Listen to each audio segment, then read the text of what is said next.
Bonjour à toutes et à tous, je suis ravi de vous retrouver pour un nouveau numéro du Rendez-vous de l'Info. La 46e édition du Marathon de Paris avait lieu ce dimanche. Parmi les participants, un journaliste en charge des sports à l'Union Lardonnais, David Calais. On le retrouve dans quelques instants. Et direction la Champagne ensuite afin de voir comment les viticulteurs protègent leurs vignes du froid. Et puis on terminera avec notre séquence quotidienne Moi Président. Mais tout de suite, voici un résumé complet de l'actualité.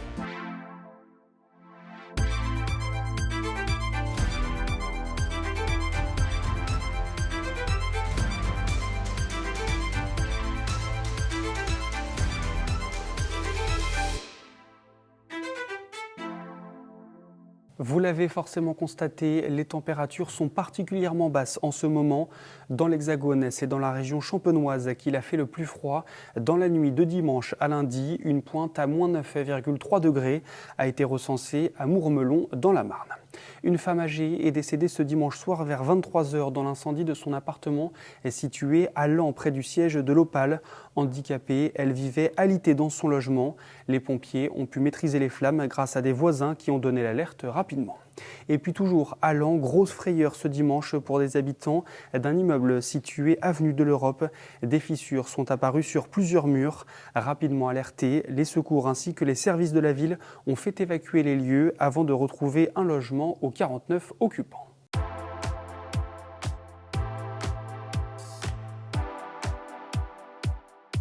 Un peu plus de 42 km et au bout, la libération. David Calais, journaliste à l'Union Lardonnais, a participé ce dimanche au Marathon de Paris. Il nous a accordé quelques minutes afin de revenir sur cette expérience. Bonjour, je m'appelle David Calais, je suis journaliste à l'Union Lardonnais au service des sports dans les Ardennes et je viens de courir le Marathon de Paris hier. Je suis passé par énormément d'émotions parce que c'est très long un marathon. Moi je découvrais totalement, c'était ma première course, j'ai jamais fait de 10 km ou de semi. D'abord je suis passé par le bonheur d'y être et de découvrir cette ambiance parce qu'au tout début tout se passe bien, les 10 premiers kilomètres sont vraiment sympas. Il faisait beau à Paris, la ville est très belle et cette ambiance du marathon avec le public c'était magnifique. Puis après, il y a eu la souffrance assez vite, beaucoup plus vite que ce à quoi je m'attendais. Donc là, ça a été plus dur à gérer. Il a fallu s'accrocher longtemps. Et puis à la fin, il y a la délivrance totale et l'émotion de franchir la ligne et de se dire qu'on a réussi à le faire enfin. Le sentiment quand on passe la ligne, il est incroyable, il est très dur à décrire. C'est entre la délivrance, l'émotion, la fierté. J'ai pas pensé à abandonner parce que je me suis toujours dit, même si tu marches, tu continues à avancer et tu finiras par arriver au bout. Ce que j'ai eu peur par contre, c'est que j'ai craqué plus tôt que ce à quoi je m'attendais, aux alentours du 15e kilomètre, ce qui est très tôt sur 42. Et j'ai eu peur au 15e là, que je sois obligé d'abandonner plus loin parce que j'ai eu peur que ça se dégrade encore et que 10 bornes plus loin, je puisse vraiment plus du tout avancer. Et finalement, ça s'est pas passé comme ça. J'ai même récupéré un peu d'énergie. Je sais pas trop comment on peut l'expliquer. C'est un peu la tête qui prend le dessus sur le corps à certains moments. Et donc non, j'ai jamais pensé à abandonner parce que ça me tenait vraiment à cœur de finir avant tout. La décision de courir le marathon, elle date d'octobre dernier parce que le dernier marathon de Paris, c'était en octobre. À cause du Covid, il avait été déplacé l'année dernière. Et j'ai pas mal d'amis qui l'ont fait. On voit les photos de ses potes qui postent la médaille, etc. Et ça m'a un petit peu chauffé. Et puis moi j'étais dans une période où ça m'allait bien ce défi un peu long de se préparer. J'ai commencé à aller courir régulièrement et la préparation pure marathon, elle commence vraiment en janvier. Et là, en janvier, moi je fais un peu de sport, mais je suis pas un coureur à pied à la base. C'est même un sport que j'ai souvent dit que j'aimais pas trop et que je faisais ça pour être bien physiquement dans les autres sports que je pratique. Et à partir de janvier, on fait plus que de la course à pied. C'est entre 3 et 4 sorties par semaine. Donc ouais, c'est très long. Effectivement, on l'a tout le temps en tête. Quand on s'alimente, quand on mange, on se dit attention, il faut quand même... il faut pas faire n'importe quoi, il faut peut-être aller un peu moins dans les fast-food et tout ça et faire un peu plus attention, plus équilibré. Donc c'est vraiment un truc qu'on garde en tête tout le temps pendant 3 mois et même mentalement ça c'est un peu dur. Enfin, moi par exemple j'ai perdu 10 kilos entre le début et la fin de la préparation à force d'aller courir, de mieux manger aussi. Et voilà, et c'est vraiment cette longue période de préparation, je trouve, qui est finalement presque le plus dur, même si le jour de la course, c'est aussi très dur.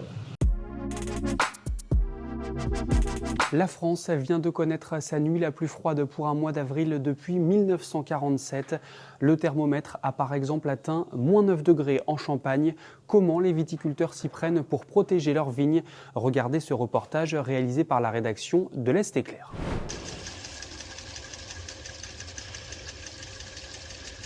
Le principe de l'aspersion, il est relativement simple. En aspergeant d'eau les vignes, vous allez former un glaçon. Ce glaçon va être maintenu à une température proche de 0 ou légèrement inférieure à 0 degré. Le fait de congeler, de fabriquer de la glace va dégager des calories. Ces calories vont être utilisées pour maintenir ce glaçon à 0 degré ou très légèrement en dessous de 0 degré, température qui n'est pas létale pour les bourgeons de vigne.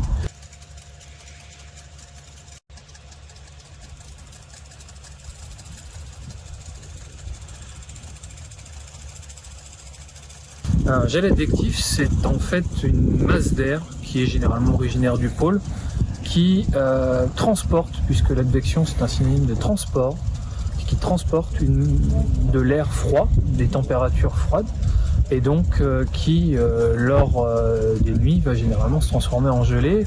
En journée, vous allez retrouver des températures de l'ordre de 3, 4, 5 degrés, et durant la nuit, vous pouvez tomber à des -4, -5, -6 degrés, le tout toujours accompagné d'un vent fort, c'est ce qui transporte cette masse d'air froid, et généralement d'une humidité relative généralement faible.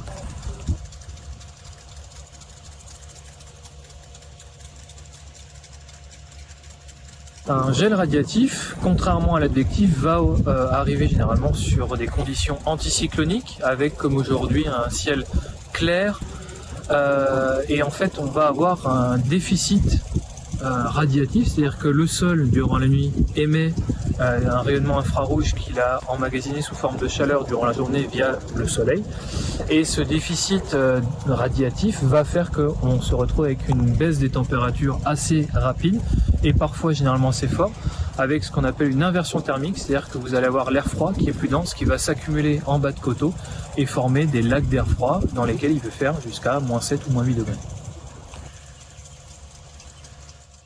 C'est la fin de cette édition. Juste avant de se quitter, je vous propose d'écouter Éric Vallée, directeur d'un EHPAD dans la Marne.